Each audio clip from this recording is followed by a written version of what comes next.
नमस्कार दोस्तों, उपस्थित हैं आपके बीच में फिर से प्रश्नों की श्रृंखला लेकर विगत वर्ष के परीक्षाओं के प्रश्न पत्रों को देखते हुए और उनके स्तर को देखते हुए इस बार का जो प्रश्न है उसका स्तर थोड़ा ऊंचा है, तो इससे घबराना बिल्कुल नहीं है।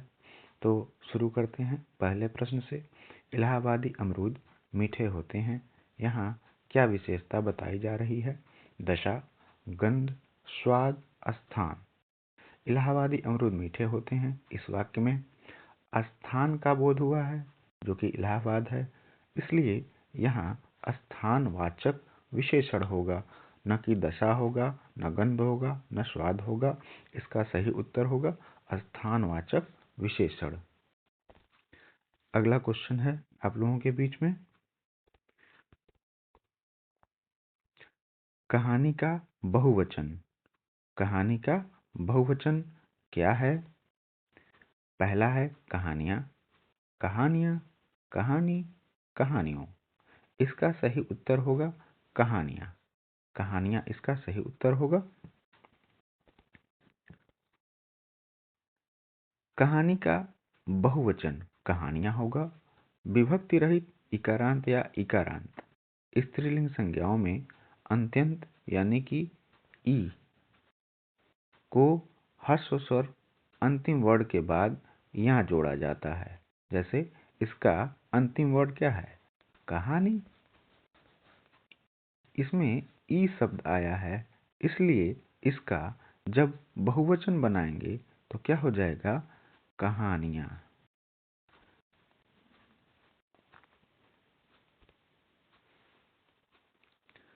बढ़ते हैं अगले क्वेश्चन की तरफ। अगला क्वेश्चन है, वर्तनी की दृष्टि से शुद्ध शब्द छांटिए। अभिराम, अविराम, अविराम, अविरम। इसका सही उत्तर होगा अभिराम। वर्तनी की दृष्टि से शुद्ध शब्द अभिराम होगा। बढ़ते हैं अगले क्वेश्चन की तरफ। अगला क्वेश्चन है, आंचलिक उपन्यासकार की संज्ञा इनमें से किसको दी गई है? ऐसे कौन से उपन्यासकार हैं जिनको आंचलिक उपन्यासकार की संज्ञा दी गई है, आंचलिक उपन्यासकार के नाम से जाना जाता है? यशपाल, जैनेन्द्र, रामवृक्ष बेनीपुरी, फणीश्वरनाथ रेणु। इसका सही उत्तर होगा फणीश्वरनाथ रेणु। फणीश्वरनाथ रेणु को आंचलिक उपन्यासकार के नाम से जाना जाता है। साहित्य में आंचलिक उपन्यासकार जो फणीश्वरनाथ रेणु हैं, उनके लेखन की परंपरा मैला आंचल से शुरू होती है। मैला आंचल जो रचना है वह फणीश्वरनाथ रेणु की है। यह बहुत ही प्रसिद्ध उपन्यास है, इसलिए इन्हें आंचलिक उपन्यासकार का जन्मदाता भी कहा जाता है। किसको? फणीश्वरनाथ रेणु को आंचलिक उपन्यासकार का जन्मदाता कहा जाता है। इसमें कुछ और भी आंचलिक उपन्यासकार हैं, जैसे राजेंद्र अवस्थी हो गए और रामदरस मिश्र हो गए। रामदरस मिश्र हैं, फिर हैं राजेंद्र अवस्थी हैं,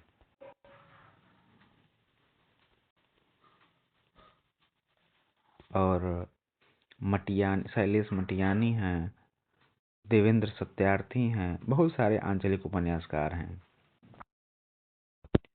अगला क्वेश्चन है, बीजक के रचनाकार। ये तो बहुत आसान क्वेश्चन है, आप लोग हाई स्कूल के स्तर से पढ़ते आ रहे हैं या क्लास 8 से भी पढ़ते आ रहे होंगे। यह है बीजक के उपन्यासकार कौन है? रसखान, तुलसी, रहीम, कबीर। इसका सही आंसर होगा कबीर।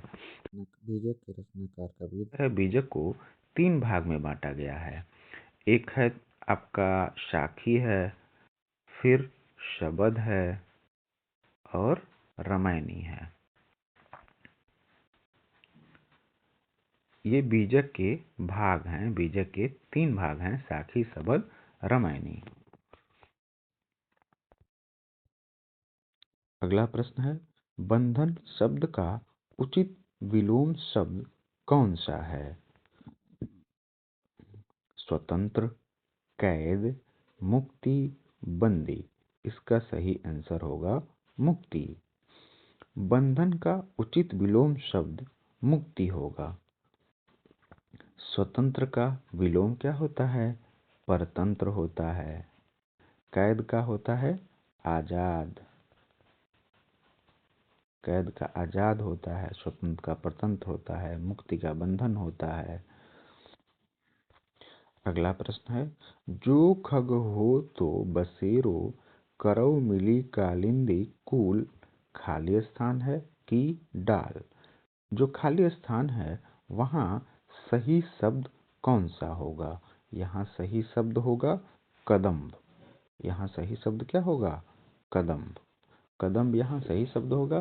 प्रस्तुत पद्यांश में रिक्त स्थान के लिए कदम्ब शब्द भरा जाएगा। यहाँ पे रिक्त स्थान जो भरेंगे वो कदम्ब शब्द से भरा जाएगा। तो ऐसे सेंटेंस बनेगा हमारा, जो खग हो तो बसेरो, करौ मिली कालिंदी फूल, कदम्ब की डाल। अगला क्वेश्चन है, अज्ञेय जी को किस कृति पर भारतीय ज्ञानपीठ पुरस्कार मिला है? महावृक्ष के नीचे बावरा अहेरी, कितनी नावों में कितनी बार, क्योंकि मैं उसे जानता हूँ। इसका सही उत्तर क्या होगा? अज्ञेय जी को किस कृति पर, ऐसी कौन सी रचना है अज्ञेय जी की जिस पर भारतीय ज्ञानपीठ पुरस्कार अज्ञेय जी को दिया गया है? इसका सही आंसर होगा कितनी नावों में कितनी बार। इस कृति पर इस काव्य रचना के लिए अज्ञेय जी को सन 1978 में ज्ञानपीठ पुरस्कार दिया गया था। भारतीय ज्ञानपीठ पुरस्कार 1978 में अज्ञेय जी को कितनी नावों में कितनी बार के लिए दिया गया है। हिंदी भाषा में अब तक ज्ञानपीठ पुरस्कार दिए गए हैं। अगर आप लोग इसके बारे में जानना चाहते हैं तो कमेंट में लिख दीजिएगा ज्ञानपीठ पुरस्कार। मैं इसका एक विस्तृत वीडियो बना करके आप लोगों के सामने प्रस्तुत कर दूंगा। अब तक 59 ज्ञानपीठ पुरस्कार दिए गए हैं। 59 ज्ञानपीठ पुरस्कार दिए गए हैं। बढ़ते हैं अगले क्वेश्चन की तरफ। अगला प्रश्न है हमारा, संयोग शब्द में उपसर्ग व मूल कौन कौन से हैं? स प्लस योग, सा प्लस योग, सम प्लस योग, सन प्लस योग। इसका सही उत्तर होगा सम प्लस योग। संयोग शब्द सम प्लस योग, सम और योग दो शब्दों से बना हुआ है, जिसमें सम उपसर्ग है और योग जो है वह मूल शब्द है। इसमें उपसर्ग जोड़ दिया गया है सम। सम एक संस्कृत उपसर्ग है जिसका अर्थ होता है पूर्णता, पूर्णता या संयोग। इसका अर्थ होता है पूर्णता या संयोग। संयोग शब्द में उपसर्ग और मूल होगा सम और योग। अगला प्रश्न है हमारा, निम्न में से अनुपयुक्त समानार्थी जोड़ा पहचानिए। बादल, नीर, केस, बाल, केला, कदली, द्रव्य, वित्त। इनमें से अनुपयुक्त समानार्थी जोड़ा कौन सा है? इसका अनुपयुक्त जोड़ा होगा बादल, नीर। बादल, नीर शेष तीन जो जोड़े हैं वह समानार्थी हैं। जैसे केस का बाल होता है, केला का कदली होता है, द्रव्य का वित्त होता है। लेकिन बादल में नीर का अर्थ पानी होता है, न कि बादल होता है। इसलिए इसमें अनुपयुक्त समानार्थी जोड़ा जो होगा वह होगा बादल। अगले प्रश्न की तरफ बढ़ते हैं। अगला प्रश्न है, आंख खोल देखो तो न, खाली स्थान है न खाली स्थान। कवि देव की इस पंक्ति में रिक्त स्थानों की पूर्ति करें। साहिब, मुसाहिब, मदन, महीप, घन, घनश्याम, भगत, भगवन। इसमें जो दो खाली स्थान दिए गए हैं उनमें कौन कौन से शब्द भरे जाएंगे? इसमें घन और घनश्याम ये दो शब्द भरे जाएंगे। पहले में भरेंगे घन और दूसरे में घनश्याम भरा जाएगा। दिए गए पद्यांश में रिक्त स्थानों की पूर्ति के लिए घन और घनश्याम सर्वाधिक उपयुक्त शब्द होगा। अतः पूर्ण वाक्य पंक्ति इस प्रकार होगी: आंख खोल देखो न घन है न घनश्याम। कवि देव इस पंक्ति में रिक्त स्थान की पूर्ति यही होगी। बढ़ते हैं अगले प्रश्न की तरफ। अगला प्रश्न है हमारा, उषा उदास आती है, खाली स्थान दिया गया है, में कौन सा अलंकार होगा? मानवीकरण होगा, उपमा होगा, संदेह होगा या विभावना होगा? इनमें कौन सा खाली स्थान पे कौन सा शब्द भरा जाएगा? इसका सही उत्तर होगा मानवीकरण। जहाँ जड़ वस्तुओं या प्रकृति पर मानवीय चेष्टाओं का आरोप किया जाता है, वहाँ मानवीकरण अलंकार होता है। इसलिए यहाँ पर मानवीकरण उपयुक्त विकल्प होगा। यहाँ उषा मतलब होगा प्रातः काल की जो किरण है, वह मानवीय चेष्टा यानी कि जो उदास है उसको आरोपित किया जा रहा है। अभी मैंने बताया कि जहाँ पर जड़ वस्तुओं या प्रकृति पर, ये प्रकृति है, ये मानवीय चेष्टा है, तो जहाँ प्रकृति पर मानवीय चेष्टाओं का आरोप किया जाता है वहाँ मानवीकरण अलंकार होता है। इसलिए इसका उपयुक्त विकल्प ए होगा, मानवीकरण। बढ़ते हैं अगले प्रश्न की तरफ। हमारा समाज उन्नति के पथ में इस वाक्य में किस प्रकार की अशुद्धि है?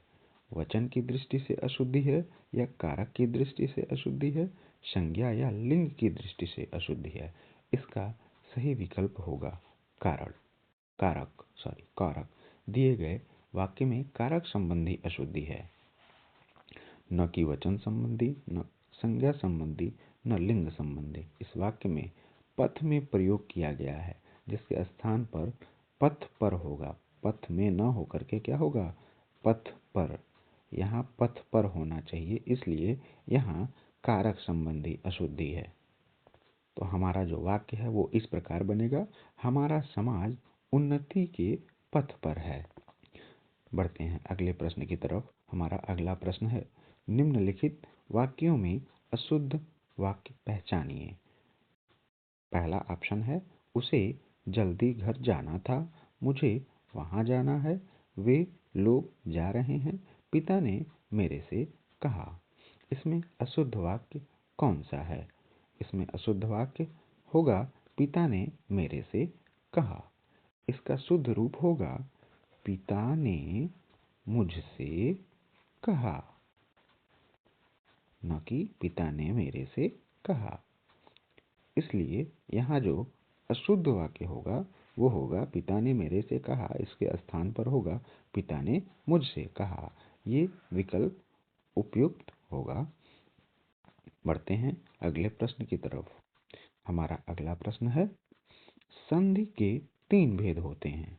संधि के 3 भेद कौन कौन से होते हैं? स्वर संधि, फिर कौन सा संधि होता है? व्यंजन विसर्ग होता है, या यड़ अयादि होता है, या व्यंजन यड़ होता है, या अयादि व्यंजन होता है। स्वर संधि के 3 भेद होते हैं। एक तो स्वर संधि होता है, दूसरा व्यंजन संधि होता है, और तीसरा विसर्ग संधि होता है। संधि के 3 भेद होते हैं, स्वर संधि, व्यंजन संधि, विसर्ग संधि। लेकिन जो स्वर संधि के भेद हैं वो 5 होते हैं। कौन कौन से होते हैं? दीर्घ संधि, गुण संधि, यड़ संधि, वृद्धि संधि और अयादि संधि। ये स्वर संधि के भेद हैं, न कि संधि के भेद हैं। संधि के बस 3 भेद होते हैं। संधि के 3 भेद कौन कौन से होते हैं?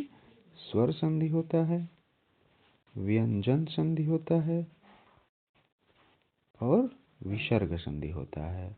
और जो 5 भेद होते हैं वो 5 भेद होते हैं स्वर संधि के। कौन कौन से? गुण संधि, दीर्घ संधि, यड़ संधि, वृद्धि संधि और अयादि संधि। बढ़ते हैं अगले प्रश्न की तरफ। हमारा अगला प्रश्न है, सौमित्र शब्द निम्न में से किसका समानार्थी है? लक्षण, अर्जुन, भीम, राम। सौमित्र शब्द का समानार्थी होगा लक्षण।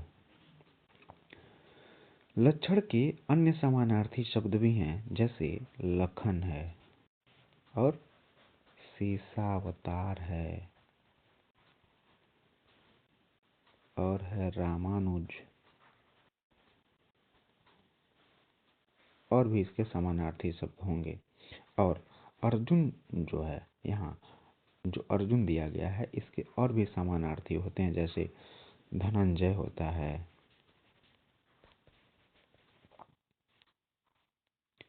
और गुड़ाकेश भी होता है, पार्थ भी होता है, ब्रह्मला होता है, सत्यसाची होता है। ये धनंजय के हैं, धनंजय के समानार्थी शब्द हैं। और राम के समानार्थी शब्द में, राम के समानार्थी शब्द हैं जैसे रघुनाथ है, अमिताभ है,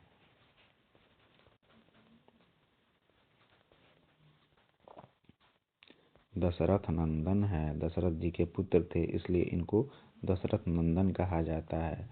और कौशल्या रंजन भी कहा जाता है, कौशल्या रंजन और जानकी पति, और भी बहुत नामों से जाना जाता है। बढ़ते हैं अगले प्रश्न की तरफ। हमारा अगला प्रश्न है, श्री लाल शुक्ल को उनकी किस कृति यानी कि किस रचना पर व्यास सम्मान प्रदान किया गया है? आदमी, सीमाएं टूटती हैं, अज्ञातवास, विश्रामपुर। इसका सही आंसर क्या होगा? इसका सही आंसर होगा विश्रामपुर का संत। विश्रामपुर का संत के लिए इन्हें 1999 में व्यास सम्मान पुरस्कार दिया गया था। व्यास सम्मान ज्ञानपीठ पुरस्कार के बाद दूसरा सबसे बड़ा सम्मान है, जिसे 1991 में के बिड़ला फाउंडेशन द्वारा प्रारंभ किया गया था। और सबसे पहला जो व्यास सम्मान है वह रामविलास शर्मा को,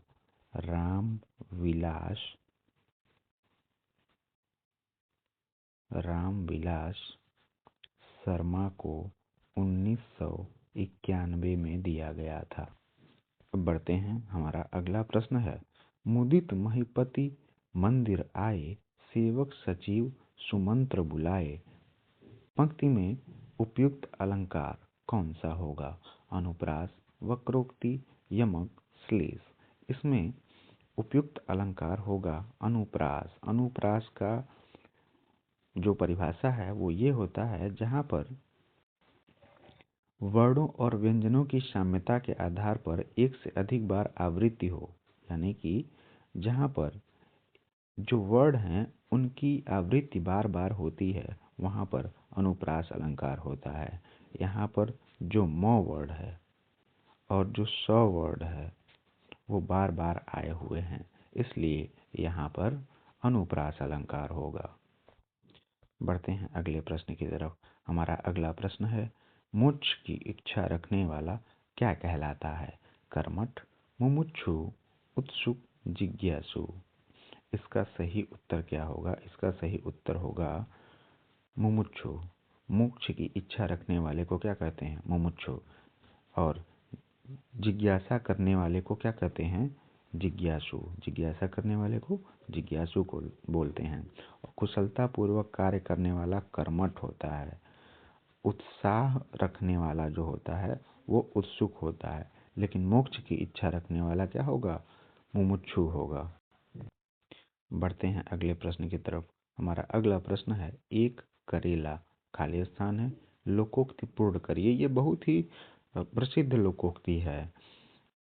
एक करेला खाली स्थान, लोकोक्ति पूर्ण करें।